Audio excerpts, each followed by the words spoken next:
Olá a todos, boa noite. Bom, então, hoje dando continuidade ao nosso conteúdo, né, na verdade, nossas aulas aí de materiais elétricos, como eu mencionei na aula anterior, hoje eu vou resolver alguns dos exercícios da primeira lista que eu indiquei para vocês, lá do capítulo 3, que seria do livro, né, da parte de estruturas cristalinas e aquelas partes dos materiais metálicos, ok? Já postei no AVA Inclusive, deixa eu compartilhar aqui a apresentação com vocês, mas já está lá no AVA o arquivo, não é? Para que vocês possam acompanhar ali a. Deixa eu. Aqui. Só um momento.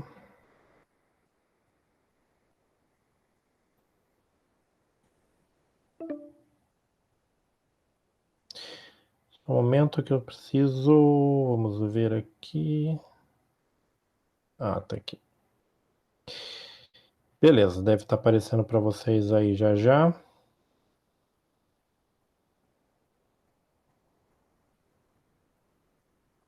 Ok. Beleza, deve estar aparecendo para vocês agora aí a apresentação, né? Que seriam alguns exercícios resolvidos, né? Que eu vou comentar aqui com vocês. Eu postei também no tópico da aula de hoje, perdão, no tópico da aula anterior, né? De elétricos, uma lista para que vocês possam também praticar. E alguns desses exercícios eu vou resolver aí mais para frente, certo? Então, só para questão de calendários, nós temos a aula de hoje, né, dia 5, dia 12 e depois dia 19. A semana de provas ela vai começar do dia 22 de abril até o dia 28, então a nossa prova provavelmente vai ser no dia 26. Então, como é que vai ser a avaliação de vocês? Vai ter uma atividade que eu vou postar para ser resolvida no dia 26, não é, que é a nossa aula, e daí vocês vão ter lá o período até as 11 horas e 30 minutos, não é? Até as 23h30 para resolver essa atividade, né? Ela vai estar disponível no AVA a partir das 19 até as 23h30. É como se fosse uma prova, não é? Ela vai ser composta ali de questões de múltipla escolhas que vocês vão ter que responder e algumas questões de cálculo. E essa parte da avaliação ela vale 6 pontos, ok? Entre hoje e amanhã eu devo estar colocando as outras atividades que vocês daí têm que entregar. A data eu não especifiquei ainda, mas ela deve ficar lá para o dia 29, final do mês de abril, né? Dia 29 de abril, que é quando vai se iniciar o segundo bimestre, certo? Então, daí essas atividades que vão valer os 4 pontos, né? Para complementar com 6 pontos da atividade do dia 26, né, que vai ser quase como se fosse uma prova, vão compor a nota de vocês aí da nota bimestral. Então, provavelmente entre hoje e amanhã eu já devo estar disponibilizando, aí mais tarde até quarta-feira eu devo estar disponibilizando essas atividades. Vai estar explicadinho o que vocês vão ter que fazer nessas atividades, como é que vocês vão ter que resolver elas, não é? Que vocês vão ter que postar elas via AVA, ok? Provavelmente nossa prova dia 26 mesmo. E na aula de hoje, no dia 12 e no dia 19, a gente vai trabalhar a resolução desses exercícios e uma. E vou relembrar também os principais conceitos, não é? Envolvendo a resolução dos exercícios, ok? E como sempre essas aulas vão estar gravadas, né? Vão ser gravadas e disponibilizadas no tópico referente ao dia, né? Que elas forem ministradas, que vocês vão poder acessar. E aí vocês também podem, durante a explicação, se tiverem alguma dúvida, perguntar, resolver, perguntar, questionar, qualquer coisa que não ficou claro aí na explicação, ou mandando e-mail em momentos posteriores, beleza? Então, começando aqui com a parte dos materiais policristalinos que nós trabalhamos anteriormente, basicamente você tem lá uma microestrutura ordenada que vai ter um papel importante aí nas características, como a gente viu posteriormente ali na parte de propriedades elétricas, né, para a parte de propriedades condutora dos materiais. E essas microestruturas também vão ter alguns aspectos lá na parte de estruturas mecânicas, que a gente vai ver para frente, né? E outros aspectos físicos, quando a gente fala aí dos materiais. Principalmente na questão da engenharia elétrica, a gente pensa aí mais a questão realmente de interação com campos elétricos e magnéticos, né? Sejam eles constantes no decorrer do tempo, não é? Campos estáticos, ou campos variantes, que daí estaríamos associados à interação desses materiais com ondas eletromagnéticas, não é? Que nós vamos detalhar isso aí mais para o futuro, ok? Bom, então, esse primeiro exercício aqui é o exercício 3.8. O enunciado dele diz a seguinte coisa: calcule o raio de um átomo de paládio, dado que o PD, né, símbolo lá da tabela periódica, tem uma estrutura cristalina cúbica de face centrada, uma massa específica de 12 gramas por centímetro cúbico e um peso atômico de 106,4 gramas por mol. Então, o que acontece aqui? Ele quer que a gente, sabendo esses dados que ele passou, determinar qual é o raio atômico do paládio. Bom, para isso eu vou trabalhar com base nessa equação aqui, que me diz que a massa específica, né, ou a densidade do paládio, ou de qualquer substância, em termos da sua estrutura cristalina, pode ser relacionado com N, que é o número de átomos por célula unitária, A, que é o peso atômico do elemento, né? Então todo elemento da tabela periódica tem esse dado aqui, né? No caso aqui do paládio é 106,4 gramas por mol, Vc, que é o volume da célula cristalina, e Na é o número de Avogadro. Então, lembrando que a célula cristalina é o menor arranjo dos átomos que eu posso replicar toda a sua estrutura cristalina. Então, se eu souber qual é a célula cristalina específica de qualquer material metálico, qualquer liga metálica, eu posso replicar, criar uma estrutura com base nela, não sabendo mais nenhuma informação do meu material, certo? Então, um dos tipos das estruturas lá, que seriam aquelas estruturas geométricas que estão naquela tabelinha lá nas primeiras aulas que eu mostrei para vocês, é a cúbica de face centrada. Então, ela é caracterizada por ter o quê? Por ter 4 átomos, não é, por célula unitária, onde você tem átomos nos vértices de um cubo e nas faces, certo? Aí as frações desses átomos dão o quê? Se você somar, 4 átomos por célula unitária, certo?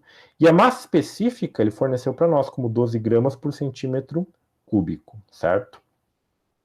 Bom, aqui eu vou trabalhar em gramas por mol e gramas por centímetro cúbico, porque eu vou querer calcular o raio em termos de nanômetros, e aí isso vai ficar, digamos assim, um pouquinho mais tranquilo, certo?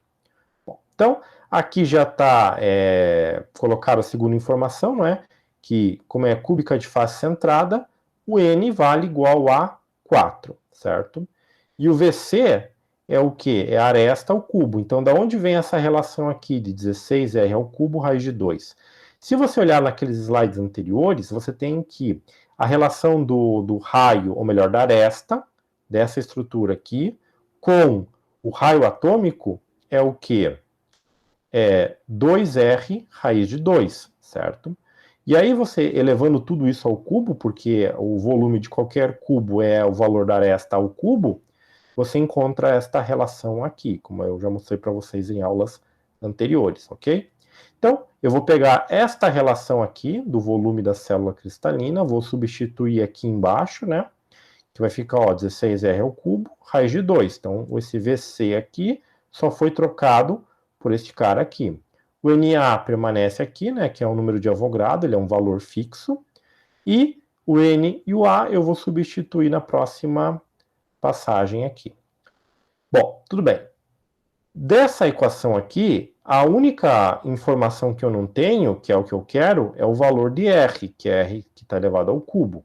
Então eu vou isolar ele, né? Ele está aqui embaixo, eu vou trocar com o sigma, certo? Então trocando esse R ao cubo com o sigma, a expressão fica desta forma aqui. Então, em muitos problemas, quando você quer alguns parâmetros, como raio atômico, aresta, número de átomos por célula unitária, para tentar classificar qual é a célula unitária, você pode usar essa expressão aqui, não é? Você pode usar essa expressão e a expressão, no caso aqui do volume, que é uma expressão auxiliar, para encontrar a variável que está faltando, que nesse caso é o raio. Bom, feito isso, isolado o R, o que eu posso fazer? Primeiro é calcular isso daqui, então N vale 4, A vai ser 106,4, né? Lembrando que esse A, o peso atômico, ele é tabelado para todos os elementos da tabela periódica, né? Cada um deles vai ter o seu. Se você não tiver acesso aí a livros ou não quiser procurar lá na Biblioteca Virtual Pearson, procura na internet, coloca lá peso atômico dos materiais ou dos elementos, vai aparecer várias tabelas, ou até mesmo na Wikipédia, você consegue encontrar esse valor aqui, certo? Bom, então, 16 vezes 12, então percebam que eu só coloquei 12 direto, então são 12 o quê? 12 gramas por centímetro cúbico, vezes o número de Avogadro, que é esse valor aqui, o 6,023, vezes 10 na 23 positivo, né? Átomos ou moléculas por mol, certo? Então, fazendo essa conta aqui, eu vou encontrar esse valor, 2,602 vezes 10 a menos 24, ok? Bom, agora tem que tirar a raiz cúbica deste cara aqui. Então, muitas vezes, para fazer isso nas calculadoras científicas, vai depender delas. Então, tem tutoriais lá no YouTube que mostram, se você digitar qual é o modelo da calculadora, como fazer as operações mais que não são tão triviais, assim como uma raiz cúbica, certo? Então, tirando a raiz cúbica desse valor aqui, a gente encontra 1,38 vezes 10 na menos 8, né? Como eu trabalhei aqui como gramas por mol e grama por centímetro cúbico, esse raio, esse valor está dado em centímetros, ok? Bom, o que eu posso fazer?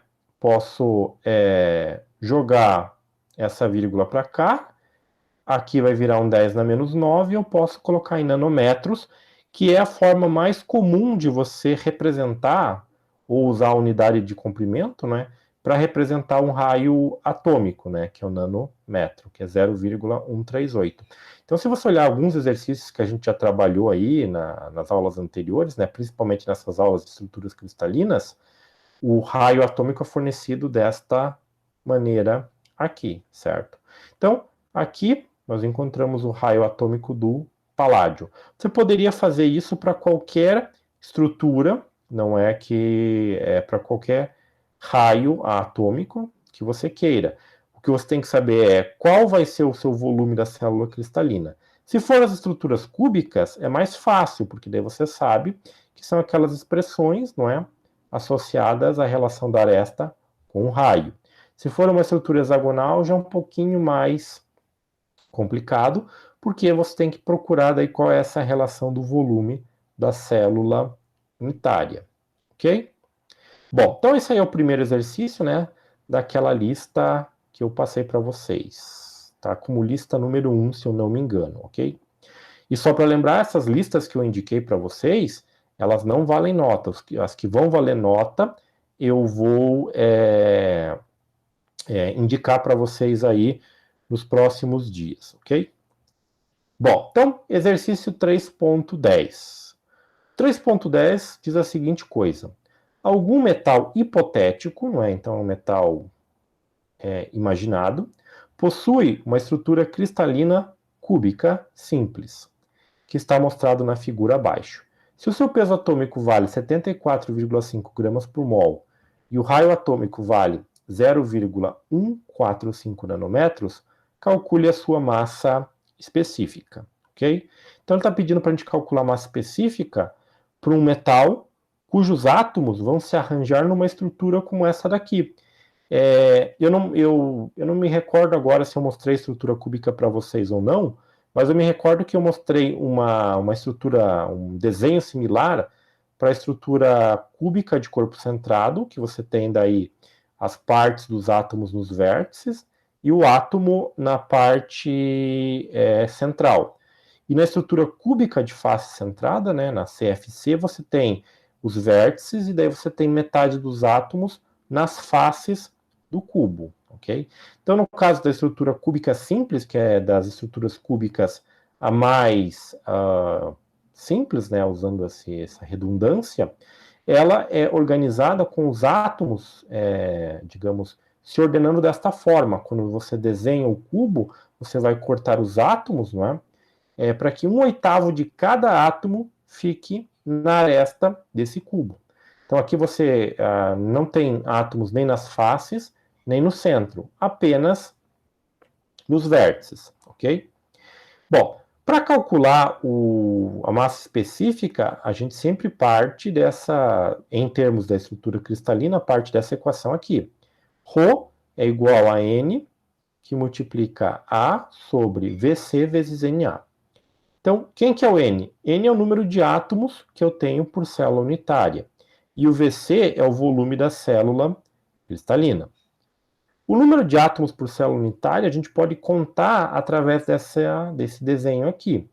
Eu sei que quando eu tenho esse ângulo aqui de 90 graus nas estruturas cúbicas, isso aqui equivale a 1/8 do átomo, ou 1/8 da esfera.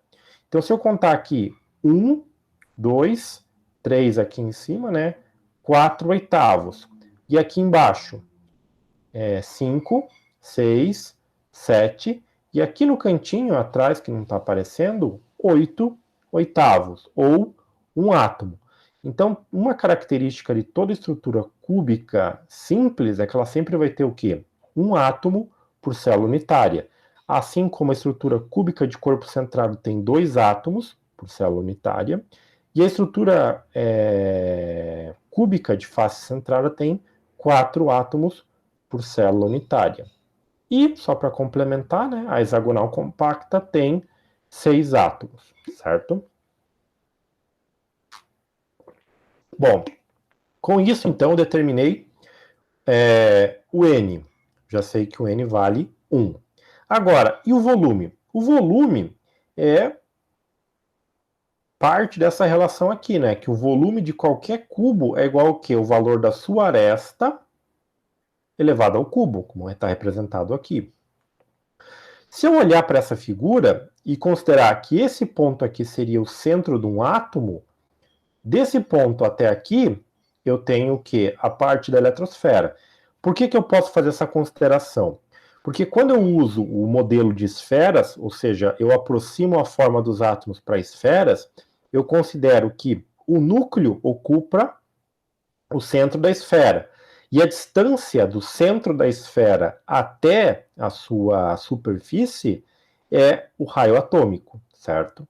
Então, aqui estaria o núcleo do átomo, né? Os prótons e os nêutrons estariam aqui no núcleo, e a distância desse ponto do núcleo até a superfície, né? Ou seja, até a última camada da eletrosfera, é a superfície da esfera. Então, isso aqui é um raio atômico. Então, se eu olhar nesse desenho, eu percebo que desse ponto aqui até esse ponto aqui, eu tenho que ter o quê? Um raio, 2 raios, ok? Então, a aresta desse cubo, eu posso dizer que ela vale o quê? 2 vezes o raio atômico, certo? Daí que vem essa relação entre aresta, perdão, e o raio atômico para essa estrutura cúbica simples.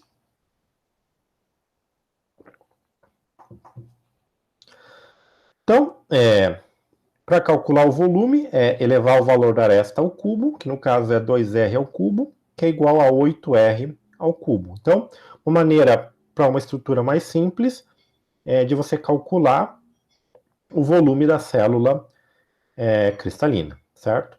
Bom, então substituindo esta relação aqui e o N na expressão aqui embaixo, o que eu vou ter? Que o Rho vai ser igual a 1, que é o número de átomos, vezes O A, o peso atômico que foi fornecido, né? 74 gramas por mol, divididos por VC, que é 8 vezes o raio atômico, né, ao cubo. No caso aqui, eu fiz aquela modificação, né? Passei a vírgula para cá, virou 1,45. Aí a notação que era 10 na menos 9 virou 10 na menos 8, elevado ao cubo. Vezes o número de Avogadro, que é 6,023, vezes 10 na 23. Então, calculando isso daqui, eu vou encontrar que a massa específica para esse metal hipotético vale 5 gramas por centímetro cúbico. Ou seja, se eu pegar esse metal e construir com ele um pequeno cubo sólido, não é, que tenha uma aresta de 1 centímetro, esse cubo vai ter uma massa de aproximadamente 5 gramas, de 5 gramas, ok? Ou, se eu multiplicar por 1.000, vai ficar 5.000 quilos por metro cúbico, não é? Então, aqui eu estou trabalhando com gramas por centímetro cúbico. E só relembrando que em alguns casos anteriormente nós trabalhamos lá com quilogramas por metro cúbico. Então, se você trabalha em gramas por centímetro cúbico ou quilogramas por metro cúbico, muitas vezes vai do que está sendo pedido no problema. Em alguns casos ele demanda que você trabalhe com uma certa unidade. Então, você, no caso, se pedir para trabalhar com gramas por centímetro cúbico, você tem que fazer a conversão. Se não, é fazer o cálculo com as unidades que você achar melhor, no caso, se não for exigido, ok? Bom, então esse aqui era o exemplo, o exercício 3.10, certo? Que era para calcular a massa específica com base nisso daqui.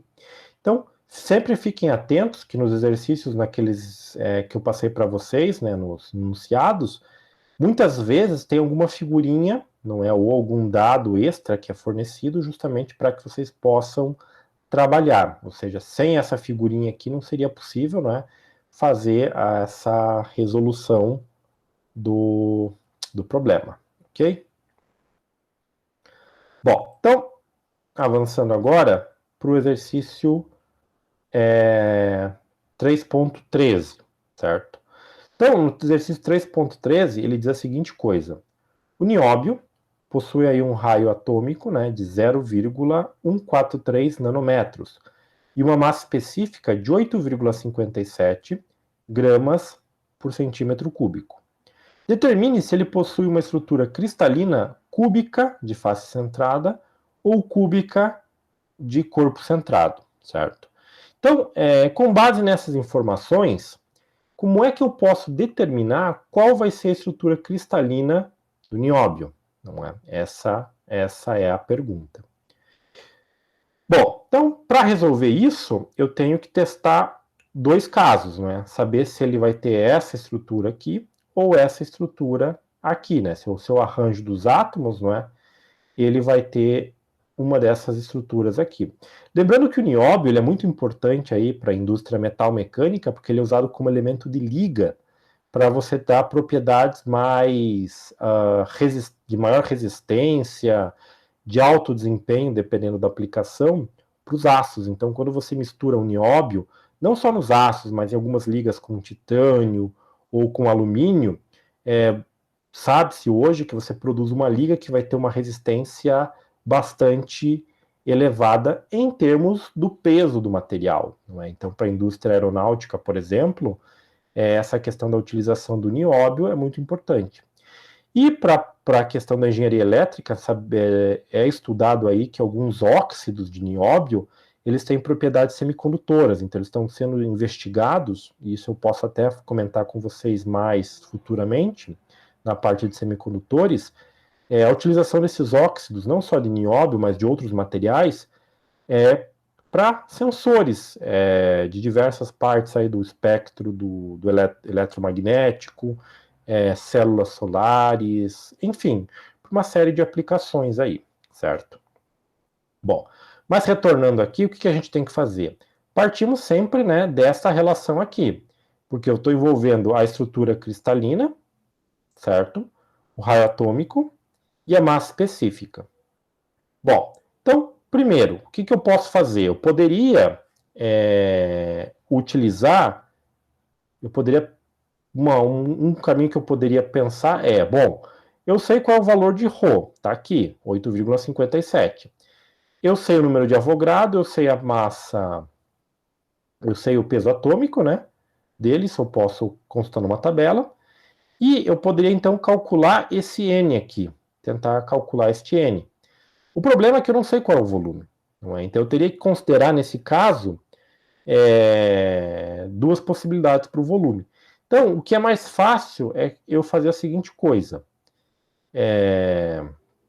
Considerar primeiro o caso 1, em que eu vou supor que o nióbio tem uma estrutura cúbica de face centrada. E eu vou supor isso daqui. E aí eu vou calcular esse valor aqui como se eu não soubesse ele. E aí o que vai acontecer? Tendo esse valor aqui, eu vou, calculando ele novamente, com base nessa suposição aqui, eu vou comparar o valor obtido com esse valor aqui. Se eles forem iguais, significa que essa suposição é verdadeira, certo? Então, suposição 1, ou caso 1, a estrutura que eu vou considerar que o nióbio tem é cúbica de face centrada. Essa estrutura está associada com 4 átomos por célula unitária. E o volume por célula cristalina está aqui, 16R ao cubo, raiz de 2, não é? Para essa estrutura aqui. Pois bem, então qual é o valor do volume? 16 vezes o raio atômico, não é? Que aqui eu só reescrevi daquela forma, 1,43 vezes 10 a menos 8 elevado ao cubo, vezes a raiz quadrada de 2. Isso aqui vai dar um volume de 6,167 vezes 10 a menos 17 centímetros cúbicos, ok? Perdão, pessoal, que aqui tem um errinho. Na hora de digitar, acabou aparecendo menos 17, só que o valor aqui correto é menos 23, então cuidado, certo? Se vocês forem calcular isso aqui primeiro e não bater, não sigam esse valor aqui, sigam este valor aqui. Isso aqui passou batido, ok? Então, qual é o volume? 6,167 vezes 10 na menos 23, ok? Então, substituindo daí os dados aqui na equação da massa específica, vai ser 4 vezes 92,91, que é o peso atômico do nióbio, né? Isso aqui eu peguei numa tabela, divididos por esse produto aqui. Então, fazendo esse cálculo, se o nióbio tivesse uma estrutura cúbica de face centrada, como sua estrutura cristalina, a sua massa específica seria de 9,33 gramas por centímetro cúbico, o que não é o valor apresentado, que é de 8,57, certo? Então, supor que o nióbio tem uma estrutura cúbica de face centrada, como célula cristalina, ou como célula unitária, é incorreto, porque eu vou chegar numa massa específica, digamos assim, fora do que é a medida, certo? Então, caso 1 já está resolvido. Vamos tentar o caso 2. No caso 2, eu vou considerar só para confirmar, porque se não é cúbica de face centrada, tem que ser cúbica de corpo centrado. Então, no caso 2, a suposição é que ele tem essa estrutura. Essa estrutura está associada sempre com 2 átomos por célula unitária, e o volume da célula cristalina é 64R ao cubo sobre 3 raiz de 3. Não é? Que é igual a 4R, né, que é aquela relação novamente. Qual a relação da aresta com o raio atômico para uma estrutura cúbica de corpo centrado? A aresta é igual a 4 vezes o R dividido por raiz de 3. Se você levar isso ao cubo, você vai chegar nessa expressão aqui, ok? Bom, então calculando primeiro o volume da célula cristalina, a gente vai encontrar lá que é 60, vai encontrar, substituindo aqui o raio atômico, né, por 1,43 vezes 10 a menos 8 ao cubo, a gente encontra que o volume dessa célula cristalina é de 3,602 vezes 10 na menos 23 centímetros cúbicos, ok? Então, percebam que, assim como no caso 2, eu estou trabalhando aqui com centímetros, né, e não em metros, e grama por centímetro cúbico, certo? Então, o volume, substituindo aqui nessa expressão, me retorna que a massa específica vai ser de 8,57 gramas por centímetro cúbico. Então, esse resultado aqui me atesta que o nióbio tem uma estrutura cúbica de corpo centrado e não cúbica de face centrada, certo? Então, em alguns casos, alguns testes, como por exemplo no ENAD, que quando eles apresentam questões como questões de ciências dos materiais, o que eles podem perguntar ou pedir é justamente, dado uma lista lá de materiais, com seus valores de massa específica, determinar qual é a sua estrutura cristalina, certo? A estrutura da sua célula unitária. E aí, trabalhando com uma equação como essa daqui, vocês podem justamente resolver este problema desta maneira apresentada aqui. Faz a suposição e verifica se o valor encontrado está de acordo com o valor fornecido, nesse caso aqui da massa específica, ok? Então, esse exercício aqui, o 3.13, era justamente resolver através dessas duas suposições de caso, ok?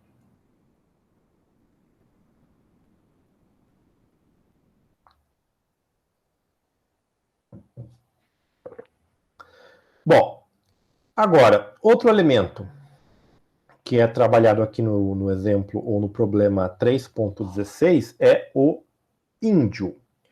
No caso do índio, ele diz a seguinte coisa: ele possui uma célula unitária tetragonal para a qual os parâmetros de rede A e C são 0,459 e 495 nanômetros, respectivamente.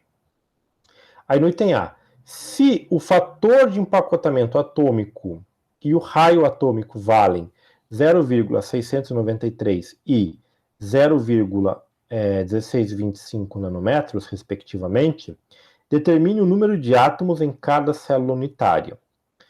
E B, o peso atômico do índio vale 114,82 gramas por mol. Calcule a sua massa específica teórica, ok? Bom, então são duas coisas que estão sendo pedidas, item A e item B, e tem alguns parâmetros. Então, primeiro de tudo é que percebam que a estrutura cristalina ou da célula unitária que ele fala para nós, ela já não é mais daquelas estruturas nem hexagonal compacta, nem cúbica de nenhuma forma, nem a cúbica simples, nem a de face centrada, nem a de corpo centrado. É uma estrutura tetragonal. Então, a estrutura tetragonal é como se fosse um cubo que tem lá uma das arestas esticadas. Nesse caso, a base ela é quadrada, certo? Então, os parâmetros que nós teríamos, vamos pegar essa estrutura aqui como base. Então, este parâmetro A aqui e este parâmetro A aqui são iguais. Então, a base forma um quadrado, certo? Este parâmetro C aqui de altura, numa estrutura tetragonal, ela é aumentada. Então, depois, procurem lá naquela tabelinha das 7 estruturas cristalinas básicas, a tetragonal, e vocês vão ver justamente isso, que a base é um quadrado e ela tem uma das dimensões mais elevadas, né? No caso da altura, ela seria mais elevada. Bom, então essa é a característica da estrutura... Opa, avancei demais. Da estrutura tetragonal, certo? Bom, então o que ele fornece para nós? Os parâmetros de rede. Então a aresta, que forma a base, tem essa dimensão aqui, e a aresta C, que eu estou representando aqui por C, que seria a parte da altura que é diferente da área da base, ou das dimensões que formam a área da base, vale 0,495 nanômetros, ok? Bom, aí no item A, ele quer que a gente determine quantos átomos tem por célula unitária nessa estrutura, sabendo que o fator de empacotamento atômico vale 0,693 e o raio atômico 0,1625 nanômetros. Então, o fator de empacotamento atômico, ele é dado por essa expressão aqui, não é? N vezes V sobre VC. O fator de empacotamento atômico, ele é sempre o quê? Uma relação ou uma razão entre volumes. Então, o que acontece? eu pego os volumes das formas geométricas que representam o átomo e divido pelo volume da célula cristalina. Essa é sempre a ideia básica do fator de empacotamento atômico. No caso aqui na parte superior dessa razão, é N, que é quantos volumes que eu tenho representando os átomos, vezes o volume que os átomos estão assumindo. Como eu estou considerando o volume, como a gente sempre está considerando aqui o volume de esferas rígidas, a forma dos átomos vão ser o quê? Uma esfera, certo? Então, quantas esferas eu tenho formando essa estrutura aqui? Bom, aqui no caso da estrutura cúbica simples, eu tenho o quê? Eu tenho um átomo apenas, porque se eu pegar esses oitavos de átomos aqui e juntar para montar uma esfera, eu vou ter uma esfera. Se eu pegar a estrutura cúbica de corpo centrado, eu vou ter um átomo inteiro no centro, mais um átomo, não é, das frações do vértice, então duas esferas. Na hexagonal, na cúbica de face centrada, também um oitavo, né? 8 oitavos, não é? Que seria um átomo pelos vértices, mais 3 átomos das faces, né? Que cada face da estrutura cúbica de face centrada é meio átomo. Então você tem, ao total, 4 átomos por célula unitária. No caso aqui da estrutura tetragonal, eu vou partir desta relação aqui. Então vai ser o número de átomos, que é o que eu quero, vezes o volume, que eu estou considerando para os átomos, que são esferas, que nesse caso é 4/3 de πr ao cubo. Então, lembrem-se, qualquer volume de esfera é calculado por essa relação aqui, 4/3 de πr ao cubo. Dividido por quem? Pelo volume da célula unitária. Nesse caso, o volume de uma estrutura tetragonal vai ser o que? A área da base vezes a altura, como a gente fez lá na estrutura hexagonal compacta. Então, a área da base é o que? A aresta, que forma a base, né, ao quadrado, vezes a sua altura, certo? Então, daqui para cá, tudo que eu fiz foi só uma redistribuição, né, usando aquelas propriedades de fração. Então, eu mantive a primeira e inverti a segunda, não é? E multipliquei uma pela outra. Daí ficou esse cara aqui. Então, fator de empacotamento atômico, eu tenho ele. O número de átomos por célula unitária é o que eu quero encontrar, então a minha variável aqui é o N. O π eu sei quanto que vale, o R ao cubo eu também sei quanto que vale, e o valor das arestas foi fornecido, certo? Então, o que eu vou fazer? Eu vou só reescrever essa equação aqui, né, do fator de empacotamento atômico, para isolar quem? O N. Então, isolando o N, o que acontece? Esses caras que estão aqui embaixo dividindo, eles passam multiplicando, não é? Então, perceba aqui, 3 vezes A ao quadrado vezes C, vezes o fator de empacotamento atômico, divididos por quem? Eu vou isolar aqui o 4, o π e o R ao cubo. Então, a expressão ficou desta maneira aqui. N igual a 3A ao quadrado vezes C, vezes o fator de empacotamento atômico, divididos por 4 vezes π vezes R ao cubo, ok? Então, substituindo aqui os parâmetros que eu tenho, então, no caso, o A ao quadrado está aqui, vezes o C, que está aqui, e o R, não é, que é o raio atômico elevado ao cubo, está representado aqui embaixo. Então, percebam que aqui eu troquei para aquele valor de 10 a menos 8.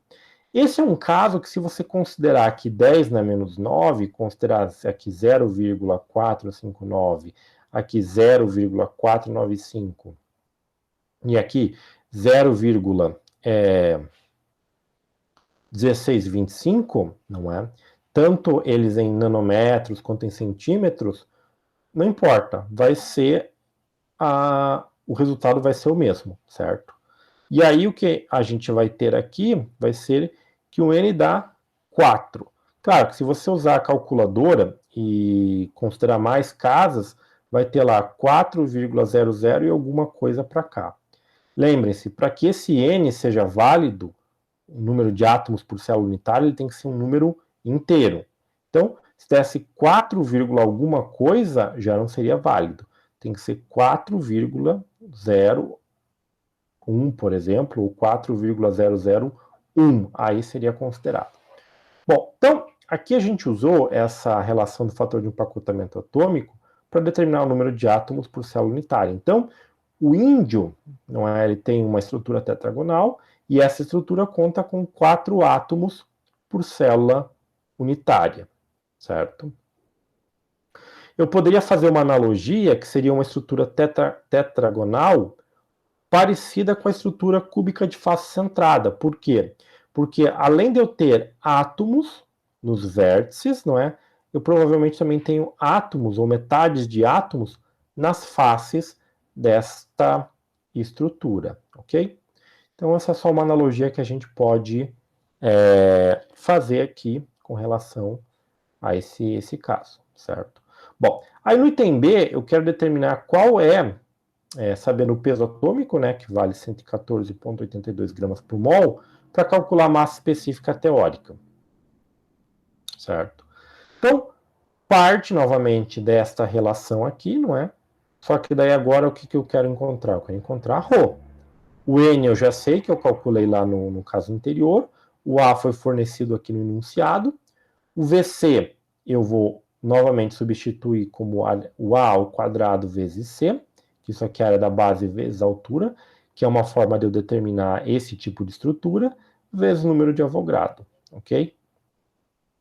Então, tirando a estrutura cúbica, que o volume sempre vai ser aresta ao cubo, aqui no caso da estrutura, das outras estruturas, é sempre a área da base vezes a altura, certo? Bom, então, substituindo aqui os valores, o que eu vou encontrar? 4 vezes 114,82, divididos por 4,59 vezes 10 a menos 8 ao quadrado, que multiplica 4,95 vezes 10 a menos 8, que por sua vez multiplicam 6,023 vezes 10 na 23. E aí vocês encontram que a massa específica do índio vai ser de 7,31 gramas por centímetro cúbico, ok? Bom, então essa foi a resolução desse problema aqui. O índio, ele foi utilizado lá no começo do desenvolvimento das primeiras células solares como elemento para fornecimento de elétrons na estrutura do material, né, na barra de silício.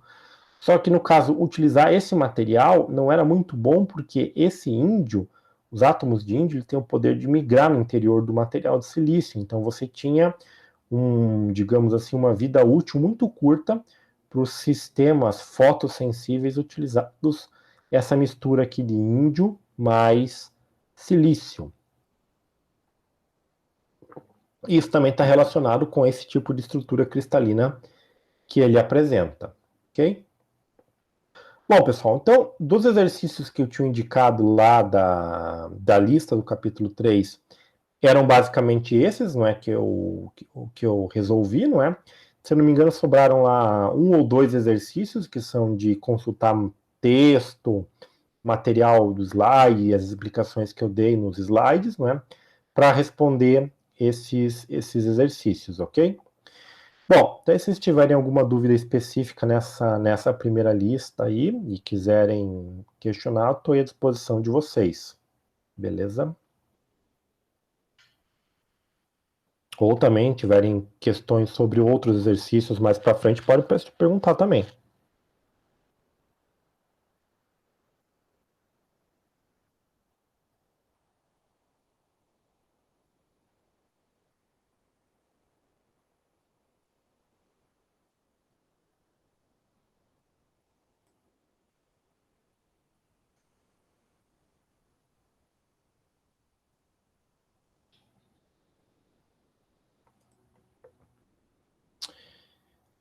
Então, Douglas, acabei de ver a sua pergunta aqui no chat.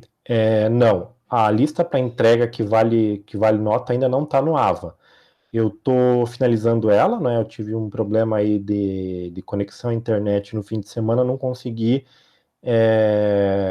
consultar o material para elaboração da lista. Mas eu acredito que entre hoje, mais tardar amanhã, essas listas que valem a parte da nota já vão estar disponíveis no AVA, beleza? Daí isso já vai estar indicado lá. Imagina, disponha.